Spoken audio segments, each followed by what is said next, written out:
wassalam. Hi everyone. Привет. A for Anissa, B for Bella, C for Camara. Welcome to the Three Country segment by ABC.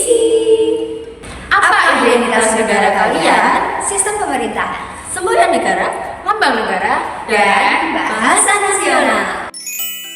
Bentuk pemerintahan Arab Saudi adalah monarki absolut yang berarti raja sebagai pemegang kekuasaan tertinggi. However, the title of king is not acquired by election, rather it is through the royal bloodline. Meanwhile, the national motto can be found on the country's flag, which is La ilaha illallah Muhammadur Rasulullah, yang memiliki arti tiada Tuhan selain Allah dan Nabi Muhammad adalah utusan Allah. Sementara untuk lambang negara sendiri, Arab Saudi memiliki lambang negara dua pedang yang disilangkan dengan pohon kurma berada di tengahnya. Dua pedang ini menggambarkan kekuatan dan juga keadilan, sementara pohon kurma menggambarkan kemakmuran dan pertumbuhan. Selain makna tersebut, lambang negara Arab Saudi sendiri juga merepresentasikan persatuan dua wilayah, yaitu Hijaz dan Najd di bawah kepemimpinan Ibn Saud. Last but not least, the national language is Arabic. Bentuk pemerintahan Amerika Serikat adalah Republik Konstitusional Federal dengan sistem pemerintahan presidensial. Hal ini di mana kepala negara dan kepala pemerintahan dipilih langsung oleh rakyat Amerika Serikat melalui pemilu. Pemerintahan di Amerika Serikat juga diatur oleh US Constitution atau Konstitusi Amerika Serikat yang merupakan hukum tertinggi di negara tersebut. Amerika Serikat mempunyai 50 negara bagian dengan satu distrik federal, yaitu Washington DC. Semboyan negara Amerika Serikat adalah In God We Trust, yang artinya kepada Tuhan kami percaya. Semboyan ini merupakan semboyan resmi Amerika Serikat yang telah digunakan sejak tahun 1956. Semboyan ini juga merupakan cerminan atau mencerminkan warga negara Amerika Serikat dengan kepercayaan yang religius. Lambang negara Amerika Serikat merupakan bald eagle atau burung elang yang merupakan hewan nasional Amerika. Cakar sebelah kanan bald eagle memegang 13 ranting zaitun yang menandakan perdamaian, sedangkan cakar bald eagle yang sebelah kiri memegang 13 anak panah yang menandakan kesiapan pertahanan negara jika diserang.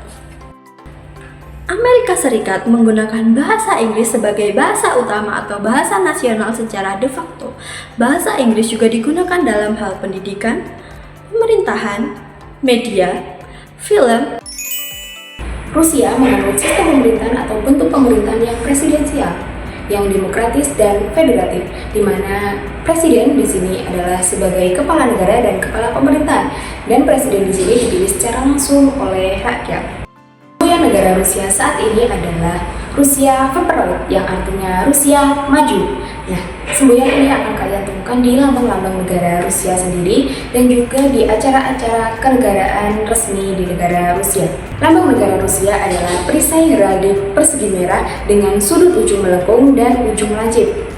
Nah, di tengah-tengah perisai nanti ada seekor elang yang berkepala dua dan dimahkotai dengan dua mahkota kecil dan satu mahkota kecil di atasnya. Bahasa resmi di negara Rusia sendiri adalah Rusia, seperti nama negaranya.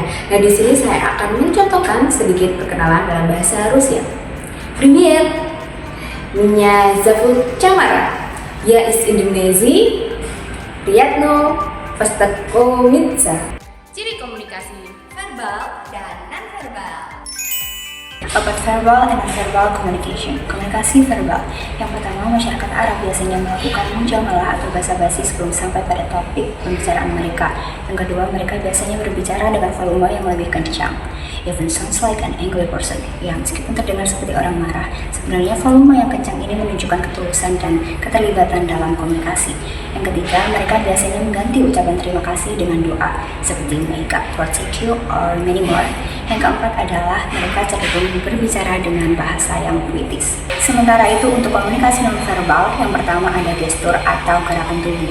Ada istilah mengikat tangan masyarakat Arab sama dengan mengikat lidah mereka. Hal ini menunjukkan keterikatan yang sangat kuat antara komunikasi verbal dan komunikasi nonverbal. Yang kedua adalah kontak fisik. Antara sesama jenis itu adalah hal yang sangat lazim, such as hugging, shaking hands, or patting. Yang ketiga adalah kontak mata. Kontak mata antara lawan jenis dinilai kurang baik dan mereka cenderung akan menundukkan kepala. Yang keempat adalah kebiasaan menunjuk menggunakan jari dinilai tidak sopan dan mereka mengganti dengan kode mata atau kode wajah. Komunikasi verbal di Amerika Serikat. Yang pertama, to the point. Masyarakat Amerika cenderung to the point karena mereka menyampaikan informasi secara jelas, lugas, dan langsung pada inti pembicaraan. Masyarakat Amerika menggunakan bahasa informal dalam keadaan santai seperti hi or what's up atau penggunaan nama depan seperti hi Jane or what's up Jane like this. Yang ketiga, masyarakat Amerika sangat menghargai opini pribadi. Hal ini diperkuat dengan kalimat seperti I think or I believe, dilanjutkan dengan penguatan opini yang Anda miliki. Yang keempat, masyarakat Amerika menyukai humor atau jokes terkini atau jokes terbaru di kalangan anak muda. Seperti jokes itu telah disiapkan dalam situasi apapun, bahkan di saat situasi kerja untuk mencairkan suasana. Komunikasi nonverbal masyarakat Amerika atau orang Amerika. Yang pertama, kontak mata secara langsung. Orang Amerika mempercayai kontak mata secara langsung saat berbicara itu menandakan bahwa ia adalah orang yang percaya diri, jujur, dan perhatian. Yang kedua, ada jabat tangan singkat. Hal ini dilakukan saat berkenalan atau jabat tangan dengan rekan bisnis. Yang ketiga, ada ekspresi wajah atau ekspresif. Orang Amerika cenderung ekspresif saat berbicara karena ekspresif atau mimik muka dapat mewakilkan apa yang kita sampaikan. Yang keempat, ada ruang pribadi penting. Mengapa orang Amerika saat berbicara dengan orang lain pasti mereka akan memberi space, kira-kira satu lengan untuk menghargai privasi orang lain. Yang kelima, tersenyum. Senyum digunakan sebagai tanda keramahan bahkan dengan orang asing. Komunikasi di negara Rusia terbagi menjadi dua, yaitu komunikasi verbal dan komunikasi nonverbal. Di sini saya akan menyebutkan dulu dari komunikasi verbal. Yang pertama yaitu langsung dan ekspresif. Nah, yang dimaksud di sini adalah orang Rusia ini cenderung menyatakan pendapatnya secara langsung dan terbuka. Yang kedua adalah penekanan pada emosi. Nah, di sini bisa tergantung pada nada bicara, kecepatan nada, ataupun juga pemilihan kata. Dan yang ketiga itu adalah janji. Janji di sini tidak selalu ditepati. Jadi bisa tergantung sesuai dengan hubungan dan juga konteks. Sedangkan komunikasi nonverbal di negara Rusia ada yang pertama yaitu berjabat tangan secara kuat dan kontak mata secara langsung. Hal ini secara umum bisa diartikan sebagai menyapa atau memberikan rasa hormat. Yang kedua adalah kontak fisik. Kontak fisik di sini yang dimaksud adalah merangkul bahu atau menepuk pinggang. Di sini adalah tanda sebagai suatu kepercayaan pada suatu hubungan.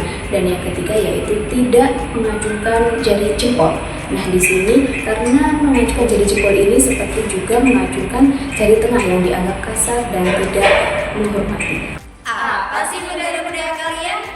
Suku bangsa, tradisi dan adat lokal, serta kebiasaannya. Arab Saudi has several ethnic groups including Quraish, Afro-Arab, Badui, keturunan Turki, Iran, Indonesia, India, dan Afrika, serta Aus dan Khazraj.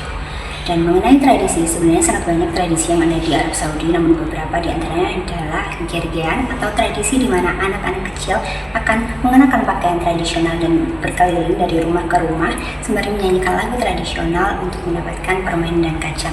Yang kedua adalah tradisi malam henna atau gumrah. Gumrah sendiri dilaksanakan pada malam hari sebelum acara pernikahan, where the bride's family will decorate the bride's feet and hand with henna. Selain itu, gumrah sendiri dilaksanakan untuk mendoakan leluhur dan memohon kelancaran acara pernikahan. Fun facts about Saudi Arabia. Number 1, women rarely travel alone. Ya, biasanya perempuan akan berpergian bersama mahram mereka. Bahkan ketika menaiki taksi, mereka akan naik paling akhir dan turun paling awal. Hal ini ditujukan untuk menghindari adanya penculikan di dalam taksi. Number 2, abstinence from asking about other people's wife. Istri di Arab Saudi sangat dijaga privasinya, bahkan sangat mungkin bagi dua orang laki-laki yang bersahabat tidak mengetahui satu sama lain siapa istri mereka. Number 3, high house fence. Ya, pagar rumah di Arab Saudi cenderung tinggi. Hal ini untuk menjaga privasi antar tetangga. Bahkan jumlah anggota keluarga perempuan dijaga privasinya. Budaya dan etnis di Amerika Serikat sangatlah banyak, seperti Eropa Amerika, Latino, Afrika Amerika, bangsa asli Amerika atau suku asli Amerika, dan multiras. Multiras ini jumlahnya akan terus meningkat karena semakin banyaknya pernikahan antar etnis. Kedua, ada tradisi dan adat lokal. Yang pertama ada Thanksgiving. Thanksgiving ini dilakukan setiap hari Kamis di minggu keempat di bulan November untuk merayakan hasil panen. Selanjutnya ada Hari Kemerdekaan atau 4th of July yang ditandai dengan parade, acara kembang api, atau berkumpul dengan sanak saudara atau keluarga. Selanjutnya ada Halloween yang dilaksanakan atau diperingati setiap tanggal 31 Oktober dengan kostum trick or treat dengan dekorasi yang menyeramkan. Native American Powwows atau suku asli Amerika biasanya dilakukan dengan pakaian adat, musik drum, atau tarian. Poin selanjutnya ada kebiasaan dan gaya hidup. Orang Amerika cenderung hidup individualisme karena di sana menekankan kemandirian, kebebasan pribadi, dan pencapaian individu. Yang kedua ada sikap santai dan informal. Orang Amerika cenderung bersikap santai bahkan dalam situasi yang profesional. Karena itu tadi, kebebasan berekspresif dalam individu. Yang ketiga ada budaya konsumsi karena budaya konsumeris sangat dominan di sana. Why? Karena orang Amerika terkenal dengan budaya buru-buru, makanya di sana banyak sekali makanan beku. Mau itu sayuran, mau itu fast food, or nasi goreng, or dan lainnya, itu pasti banyak sekali makanan beku yang disediakan di minimarket di setiap pemberhentian di Amerika Serikat. Dan fast food juga menjadi salah satu tingkat tertinggi konsumeris di Amerika Serikat. Selanjutnya ada bahasa dan agama. Seperti yang sudah saya sampaikan, Amerika menggunakan bahasa nasional atau bahasa utama adalah bahasa Inggris secara de facto. Namun, ada juga yang menggunakan bahasa Spanyol seperti di wilayah Barat Daya dan Florida. Budaya pop dan hiburan. Seperti yang kita ketahui, Hollywood is very famous in Amerika Serikat atau US. Hal ini dikarenakan industri film itu terbesar ada di Amerika Serikat. Terakhir, olahraga sangat populer di Amerika seperti American football, basket or NBA, hoki, dan baseball sangat populer terutama di kalangan anak muda di Amerika Serikat. Rusia memiliki suku bangsa yang sangat besar karena di dalamnya itu terdapat lebih dari 190 suku etnis kelompok yang berbeda di dalamnya. Nah, jadi kelompok etnis yang mendominasi di negara Rusia sendiri itu adalah bangsa orang Rusia sendiri. Nah, ada beberapa suku etnis besar lainnya di negara Rusia seperti Tatar, Chechen, Baskik, dan juga Uvas. Tradisi dan adat lokal di negara Rusia sendiri ini ada beberapa. Yang pertama adalah Troitsa dan Pentakosta. Di sini adalah perayaan yang ditandai dengan mendekorasi rumah dengan cabang-cabang pohon berit yang masih hijau. Yang kedua adalah tradisi minum teh. Nah, tradisi ini juga termasuk cukup penting di negara Rusia dan saat minum teh ini, saat menikmati teh ini biasanya juga dinikmati dengan makanan ringan lainnya, snack, atau juga dengan permen. Dan yang ketiga adalah duduk sebelum bepergian. Hal ini untuk menghormati atau persiapan sebelum berangkat ke tempat yang ingin dituju. Ada beberapa kebiasaan di negara Rusia. Yang pertama yaitu kurang suka basa-basi. Jadi orang-orang di sana itu lebih suka berbicara langsung pada intinya atau to the point. Yang kedua adalah pola tidur yang lebih larut malam. Nah, sebuah penelitian mengatakan bahwa orang Rusia ini rata-rata tidur pada jam 12:51 dini hari. Dan yang ketiga adalah menghindari menaruh botol kosong di atas meja. Jadi hal ini diyakini mereka bahwa akan membawa hasil. Jadi mereka biasanya menaruh botol kosong di atas lantai. Syukran. Thank you. Spasiba. See you again.